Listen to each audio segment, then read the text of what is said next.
Hello, my name is Srinivas Kishore. What is sleep apnea? Now, sleep apnea is a condition, obviously, as the name says it, is apnea, that is absolute blockage of breathing from the nose and mouth during sleep.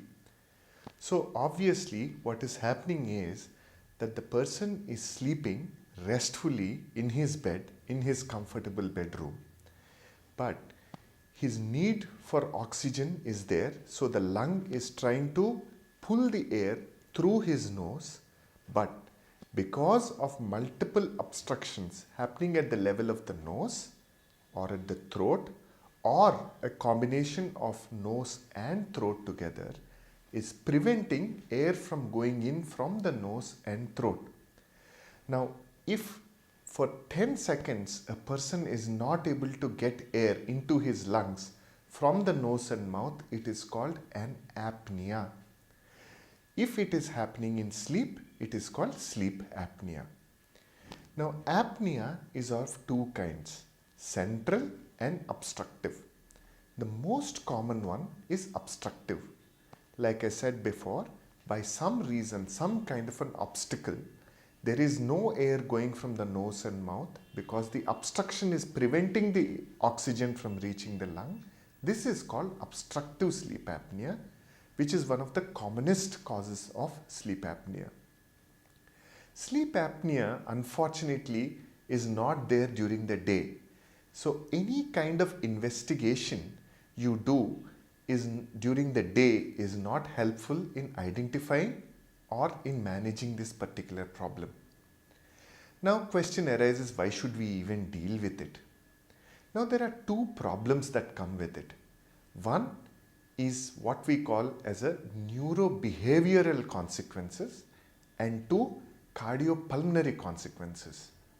Now, what are neurobehavioral consequences? Now, because of the air not going into the lung, the patient has to, or the person during sleep has to repeatedly get up during the sleep. So obviously the patient or the person is not able to maintain good quality of sleep. So what happens is when the person wakes up in the morning, one, he does not feel fresh. Number two, he might have a heavy-headed feeling. Number three, when he goes to the office, since he is not slept properly in the night, around 11 o'clock or 12 o'clock in the midday, he will invariably start falling asleep. To the extent that a person while traveling in the car, stopping at a signal might fall asleep, at a traffic signal might fall asleep. A pilot in charge of a big plane can fall asleep. A train engine driver or a school bus driver's judgment will be clouded because that earlier night, because of the sleep apnea, the person did not sleep well at all. So his mind is very clouded, his thought process is clouded, his decisions may not be correct. He may be, like we spoke, a train driver or a bus driver, or he can be a CEO of a company. Because of this inability to concentrate and his mind is clouded because of his inability to get good quality sleep in the night, he is not able to function well. His decisions will not be good. They will not be rational decisions. Slowly this problem will lead into memory issues. The person's personality will keep changing. The family members and his colleagues and people, employees will start feeling, why has his boss changed over the past few months? He's getting irritable, he's not taking correct decisions. And these are the ways that a patient actually presents to us mostly with neurobehavioral changes. The second most dreaded complication is what we call as cardiopulmonary complications of obstructive sleep apnea. Now here what is happening is the effects are directly to the heart. So when the lung tries to pull air against so much force, the air is now not going in through the nose and mouth.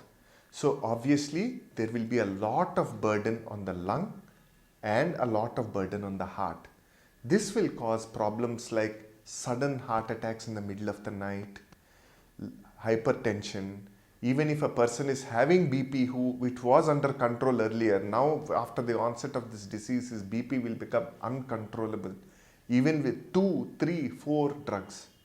And most of all, the most important thing is a person with sleep apnea has a 91% chance of a stroke. It could be a cardiac or a heart attack or a brain attack in the middle of the night, in the wee hours of the night, around 2 to 3 a.m.